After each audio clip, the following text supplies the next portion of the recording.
seorang nabi. Dan nabi-nabi ini yang terjadi dalam hidup mereka Bapak Ibu sekalian adalah pelajaran buat kita. Pelajaran buat kita ya. Karena mereka seperti Nabi Yunus ini kita harus pahami dia tinggalkan Nainawa bukan karena dia mungkiri perintah Allah. Tapi dia berharap agar Allah memberikan negeri lain yang masyarakatnya mau dengar dakwah. Cuma Allah belum izinkan. Maka dia pun pergi. Nah sebelum dia pergi dia bilang sama penduduk negeri Nainawa, kalau saya pergi ini kemungkinan besar azab Allah akan datang pada kalian. Maka akhirnya Nabi Yunus pergi. Nah dua-duanya dihukum sama Allah. Nabi Yunus dihukum dan kaumnya juga dihukum.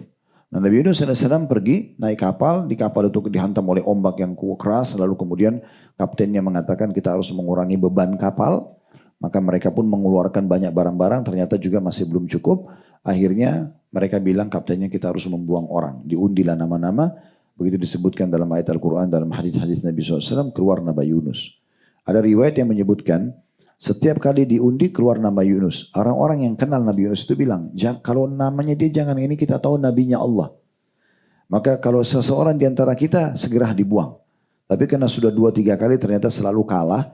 Ya, Nabi Yunus selalu keluar namanya. Maka Yunus mengatakan ini mungkin peringatan dari Allah karena pelanggaran saya. Dia berdiri di pinggiran kapal. Begitu dia loncat Allah datangkan ikan dan menelannya.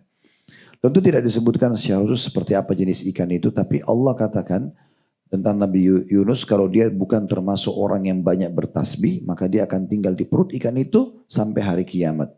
Nah, Allahu alam seperti apa ikan ini gitu ya. Banyak orang coba menebak-nebak ikan ini, ikan itu, tapi itu tidak perlu. Yang penting kita ambil pelajaran dari kisah Yunusnya alaihi salatu wassalam. Yang jelas Nabi Yunus alaihi salam ini loncat kemudian masuk dalam perut ikan, lalu kemudian disitulah dia berdoa yang sudah sangat masyhur. Karena tulusnya dia berdoa mirip dengan Nabi Adam. Doanya memohon agar dimaafkan. Ya, dia memohon dimaafkan. Jadi tidak berdoa, ya Allah keluarkan saya dari perut ikan ini. Enggak. Ya Allah kembalikan saya ke Nainawa supaya saya bisa berdakwah. Enggak. Dia mengakui saja kesalahannya. Setelah itu Allah kabulkan maka Allah berikan dia banyak jalan keluar. Lalu Allah subhanahu wa ta'ala, Bapak Ibu sekalian membuang dia. Memuntah ikan itu memuntahkan dia. Karena sudah berapa waktu di perut ikan.